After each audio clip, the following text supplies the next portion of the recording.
Vem cá, adianta a gente ficar postando stories, cardzinho de Setembro Amarelo e não fazer a nossa parte? Esse é o nosso bate-papo de hoje. Fica comigo que o programa tá babado. Solta a vinheta, produção.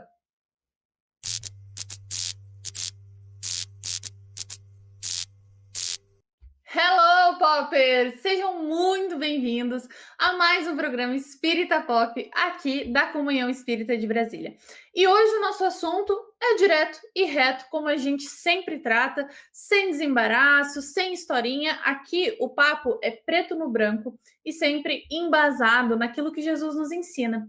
E vamos entender um pouquinho mais. Estamos no mês do Setembro Amarelo, onde nós falamos sobre a conscientização da prevenção em relação ao suicídio, que é essa escolha, essa decisão que muitos irmãos, quando se encontram perdidos numa tristeza profunda, num sentimento profundo, ou muitas vezes em processos obsessivos extremamente complexos, tomam essa decisão e acolhem essa atitude que nós sabemos que tem as suas consequências, mas o nosso objetivo hoje não é ficar falando do depois, é a gente falar do antes.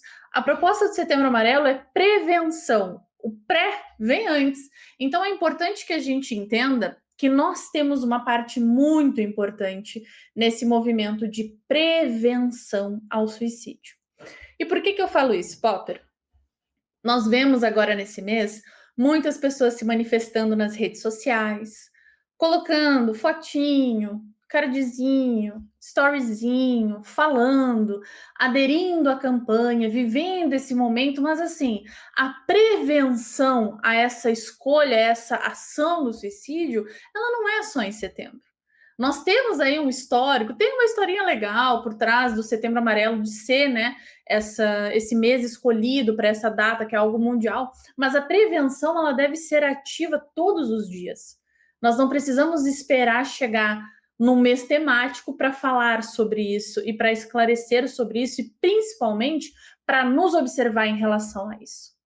Porque o que acontece, Popper? Muitas vezes ao longo do nosso movimento da vida, nós vamos prejudicando as pessoas. E a gente precisa ser muito honesto e muito franco aqui nesse nosso bate-papo, mas também conosco, certo? Nós vamos impedindo que pessoas cheguem até nós vamos inviabilizando pedidos de desculpa, ou às vezes a gente vacila e não pede desculpa, ou às vezes a gente encara aquele momento que a pessoa está passando como se fosse um drama. Nossa, essa pessoa é dramática, essa pessoa tá se vitimizando. Não é bem por aí que a banda toca, entendeu, Popper? Então, por que eu falo que começa na gente esse processo da prevenção? Nós vivemos em sociedade. E, infelizmente, para quem gosta de estar mais isolado, e felizmente para quem é mais social butterfly, né, borboletinha social, como eu sou, que gosta de estar no meio da gente, não tem como a gente viver sozinho. Essa é a grande realidade. Tudo que nós temos na nossa vida precisou de um grupo de pessoas para existir. O pão que a gente come hoje passou por um longo processo da farinha, do trigo, da plantação, da colheita, de preparar a terra. Vocês conseguem entender que tudo está interligado e nós vivemos nesse meio social? Estando nesse meio social, nós temos que falar sobre a nossa responsabilização social. Ou seja, a forma como nós nos portamos nesse meio, a forma como a gente reage às situações nesse meio, a forma como a gente conversa com os outros e leva as situações nesse meio. Porque tem algo que a gente fala aqui no Pop, já teve alguns programas que falamos sobre isso, até o Cris já falou sobre isso aqui, e que muitas vezes a gente não leva em consideração, que é a cascata de consequências das nossas ações. A doutrina espírita embasa isso quando a gente fala sobre a lei de causa e efeito. Toda ação que nós temos gera uma reação. Toda escolha que nós temos tem um efeito. Todo movimento tem uma consequência ou uma cascata de consequências. E muitas vezes essa cascata de consequências impacta em muitas pessoas. E tem uma frase que o meu sogro fala que é assim: a gente nunca sabe o que se passa no carro da frente. Que é uma historinha que ele conta para quando a gente está aprendendo a dirigir. Vamos pensar que a gente está aprendendo a dirigir a nossa vida aqui. E aí tem aquela pessoa no carro da frente dirigindo modo adoidado ou está muito devagar. A gente não sabe o que se passa no carro da frente. Isso quer dizer que a gente não sabe o que acontece com o outro realmente. Não tem como a gente entender a complexidade do outro sem que a gente esteja de alguma forma imerso no outro. Não tem isso, não existe. É fisicamente impossível. Dois corpos não ocupam o mesmo espaço. Né? Até nos processos mediúnicos, quando eles falam, tá incorporando o espírito não entra no nosso corpo. Não é bem assim que funciona essa comunicação, viu, Popper? Então é muito aquela fala sobre a gente saber calçar as sandálias do outro. E quando a gente fala sobre estar nesse meio social, nós precisamos observar as nossas atitudes e as nossas ações. E levar em consideração a forma como nós estamos levando a nossa vida hoje impacta negativamente no outro. Vou dar um exemplo para vocês. Vamos fazer de conta que num teatrinho, que você trabalha, você estuda, você está no meio social e tem uma criaturinha ali que tira a tua paciência. E a gente já falou sobre paciência aqui no pop. Mas aquela criaturinha tira a tua paciência. Se tu tá postando coisinha de Setembro Amarelo, mas tá pensando, nossa, tomara que morra, teu card já foi por água abaixo. Ou se tu tá postando ali, falando de Setembro Amarelo, mas pensando, nossa, tomara que essa pessoa se ferre. Eu quero que essa pessoa se ferre, eu quero que essa pessoa perca tudo, eu quero que essa pessoa coma o pão que o diabo amassou, eu quero que ela viva o pior dos piores. Gente, onde é que vai o card, né, nesse momento? Então é muito sobre a gente entender, porque nós sabemos, do conhecimento que o Espiritismo nos traz, que o pensamento ele é uma forma de matéria. Que todas as nossas intenções e toda a nossa vibração do pensamento chega até o outro. Assim como o pensamento do outro chega para nós. Então imagina a gente ter aquela criaturinha que eu sei, gente, eu não tô aqui para passar pano para ninguém. É difícil conviver com o ser humano. Imagina aquele meme, vocês já viram? Tem um memezinho muito engraçado que diz que Jesus te ama porque não convive contigo. Eu acho isso ótimo. Mas assim, brincadeiras à parte, é muito desafiador a gente viver com pessoas, né? Porque todo mundo é diferente, graças a Deus. Se fosse todo mundo igual, seria muito complicado. Mas entendendo que esses fluxos de pensamento, eles chegam, eles alcançam. Gente, imagina nós vibrarmos, nós emanarmos, nós desejarmos que aquela pessoa se ferre. Por quê? Porque a gente está magoado, porque a gente sente raiva, porque a gente não tem paciência, ou porque alguém fez uma fofoquinha de alguém para nós e aí a gente criou uma persona, a gente criou algo para aquela pessoa que não existe, na verdade aquilo não existe, né? Pensamento não é fato, mas a gente criou aquilo ali e aí a gente está emanando, nossa, mas aquela pessoa é tão ruim, aquela pessoa tem que se ferrar. Ou uma frase que é nesse nível, mas que é socialmente aceita, né? Não, mas a vida cobra. Gente, no Setembro Amarelo, quando a gente fala sobre o setembro ser amarelo, e nós estamos sendo o Setembro Amarelo, estamos fazendo a prevenção do suicídio, é orar e vigiar os nossos pensamentos constantemente, quando os nossos pensamentos falarem do outro. Observar tudo que a gente pensa em relação ao outro, porque o que nós pensamos em relação ao outro chega ao outro de alguma forma. Vamos imaginar que tem aquela criaturinha super difícil, essa pessoa já está num processo depressivo que a gente não tem como saber, que a gente não está dentro da cabeça dela para viver, já está num processo obsessivo que a gente também não tem como saber diretamente, a não ser que ela passe por um diagnóstico medíocre, enfim, não tem como a gente saber. E aí o nosso pensamento de nossa, essa pessoa, por que essa pessoa tem tudo isso? Essa pessoa não merece ter isso. Essa pessoa não merece viver isso. Ou, nossa, essa pessoa fez mal para mim e agora tá assim, ela tem que se ferrar, ela tem que perder tudo, ela tem que isso, ela tem que aquilo.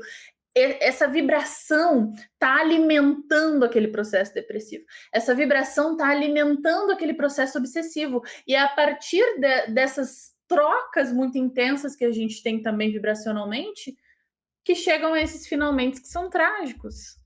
Então, assim, nenhum processo da escolha do suicídio começa sozinho com a pessoa. Com certeza, é uma escolha individual de cada um de nós. Mas sim, o meio influencia. E eu não falo isso pra gente se culpar caso tenha acontecido. Aconteceu na minha família, aconteceu na minha vivência. Por que que eu falo que o meio influencia? Porque às vezes a gente está tão preso em nós mesmos que a gente não olha para o outro com esse olhar do cuidado. E é muito mais fácil a gente dizer, não, mas a pessoa estava depressiva, algo nesse sentido, então faltou um pouco daquele olhar do cuidado. Sempre falta alguma coisa. Aconteceu? Bola para frente, vamos melhorar os nossos pensamentos. Mas a proposta aqui é que a gente faça prevenção. Então, antes da gente postar um cardzinho lá nos stories, da gente fazer um post bonito no Instagram, da gente levantar uma bandeira, botar uma blusinha amarela, colocar uma fitinha no nosso crachá, antes da gente fazer isso, vamos observar como é que a gente está tratando as pessoas. O que nós estamos pensando sobre as pessoas? O que nós pensamos sobre aquela pessoa que nos magoou muito, que dificultou muito as nossas coisas, ou que fala mal da gente, faz intriga da gente? Como é que a gente está pensando sobre essa pessoa? A gente não tem como controlar o que o outro fala, o que o outro faz, mas a gente tem como decidir como nós vamos reagir e o que nós vamos emanar. E não é um processo simples. É por isso que nós temos o Evangelho de Jesus para pautar e para nos ajudar a conseguir se desenvolver e ser um pouquinho melhor. Porque não vai ser uma encarnação que a gente vai resolver. Não é à toa que nós estamos em processo aqui nesse planetinha lindo que vocês sabem que eu amo. Então, a gente vai vivendo esse processo, em se observar. Como é que eu estou tratando os meus familiares? Aquela pessoa difícil da família. Aquela pessoa ela é difícil porque ela é diferente da gente, da família, que a gente sabe que existem processos aí de reencarnatórios, onde vem um espírito que é totalmente diferente da família para reencarnar naquela família, né? A gente sabe que existe isso. É porque essa pessoa é totalmente diferente ou é porque eu estou sendo rígido? Antes de olhar para o outro, a gente olha para si mesmo. Antes de apontar para o outro, a gente se olha no espelho e se percebe, se nota. Esse é o real processo da prevenção ao suicídio. E quando a gente fizer o processo de olhar para outra pessoa, que olhemos com olhos de cuidado. Tá precisando de alguma coisa? Quer conversar? Como é que tu tá te sentindo? Como é que tem sido os teus dias? Mandar uma mensagem, eu te amo. Quantas vezes pessoas já partiram da nossa realidade? Com um peso tão grande a gente fica no coração porque não falou eu te amo o suficiente, sendo que hoje, gente, ó, a tecnologia tá aqui pra gente mandar a mensagem agora. Para a mãe, para o pai, para os irmãos, para os amigos, para os tios, para a família, os colegas de trabalho, eu te amo, tu é importante na minha vida. Sabe que tu é importante na minha vida? Mas não esperar o Setembro Amarelo para fazer isso. Viver isso constantemente e se observar. Tem alguma pessoa que está querendo chegar próxima a ti e tu está impedindo? Te observa por quê. E busca conhecimento. Está muito pesado, não está conseguindo entender a situação? Vai no centro espírita, busca um atendimento fraterno, vem aqui no canal da comunhão, olha os vídeos com calma, faz uma boa leitura. O nosso grande desafio da vida é a gente se regular. É a gente buscar se regular. Não dá para esperar pelo outro, não dá para esperar pelo Setembro Amarelo para a gente fazer esse processo. E uma prevenção que é para nós também. Porque a vida é um desafio. Não há moranguinho, mas seria ótimo se fosse, mas não há moranguinho. Então que a gente possa ter essa conscientização. Não precisamos esperar o Setembro Amarelo para falar sobre prevenção ao suicídio. O assunto suicídio não tem que ser um tabu. Nós temos muita informação na literatura espírita que fala sobre isso. Tem muita desinformação na internet falando que a pessoa, quando escolhe por esse caminho, passa por um fogo, não sei o que, não sei o que. Tem muita desinformação. Tem muita desinformação sobre a prevenção. Então, que a gente busque fonte segura. Tem o site Bíblia do Caminho, que tem toda a base lá dos livros, já psicografados pelo Chico. Tem os livros de Kardec, tudo de graça. Que a gente pode observar, a gente pode fazer a leitura e se inteirar um pouco mais sobre esse assunto, mas não precisar ler para já começar a se observar. Essa é a chave. A prevenção real é como nós tratamos os outros, se nós estamos nos observando e o quão disposto nós estamos em realmente ter esse filtro do cuidado com o outro. Então, assim, Popper, vamos fazer um combinado? Antes de tu postar um cardzinho lá, um storyzinho, fazer um postzinho, botar a fitinha no crachá, vestir uma camiseta, fazer uma passeata. Antes de fazer qualquer uma dessas coisas de Setembro Amarelo, pega a tua lista de contato, liga para as pessoas, vai visitar. Visita, leva um bolinho, leva um chazinho, recebe alguém na tua casa, conversa, pede desculpa para aquela pessoa que tu machucou. Aceita as desculpas de quem te machucou também, porque precisa de humildade para a gente aceitar desculpa. Precisa ser humilde. Já falamos sobre isso aqui no Pop. E olha para sua rotina. O Setembro é amarelo, mas a gente também tem que ser, tá? Esse assunto ele é importante e a gente não tem que falar ele só num dia, só num mês. Ele tem que ser falado todos os dias por meio das nossas ações. Esse é o convite de Jesus. é amar o próximo como a si mesmo. Fazer e realmente viver esse amor tão intenso que a gente tem no nosso peito, com certeza, e que pode ser multiplicado por meio das nossas ações. Estamos combinados, Popper? E assim, se você já passou por essa situação, tem alguém na família, algum amigo, algum conhecido, se você está se sentindo mal, sente que tem esse peso, sente que está difícil de conseguir tancar a vida, aqui na descrição do vídeo tem telefones que você pode ligar, com pessoas prontas para conversar contigo. Ou vai no centro espírita, busca um amigo. Eu sei que nem sempre os nossos amigos eles nos entendem. É um desafio. Mas qualquer palavra já consegue nos dar um pouquinho de fôlego para a gente continuar só por hoje, só por mais um dia. Então, gente, que sejamos pessoas que alegram a vida das outras. E caso a nossa alegria esteja bem lá embaixo, existem meios para que a gente consiga dar um up, ok? Vai no centrinho, conversa com alguém, assiste uma palestra, come uma coisa gostosa, toma um banho. E ora no banho, e pede ajuda, que essa ajuda já tá ali. A gente só precisa dar meios dela chegar até nós. Combinado? Temos esse propósito. A gente vai falar sobre essa prevenção todos os dias por meio das nossas atitudes e de quem a gente é, que é isso que a gente consegue controlar e é isso que Jesus espera da gente. Tá bom, Popper? Um beijo enorme no teu coração, que Jesus te abençoe e abençoe todas as pessoas que convivem contigo, porque sim, Jesus te ama e se convivesse contigo te amaria também. Pode ter certeza, tá? A gente se vê no próximo programa. Um beijo, tchau!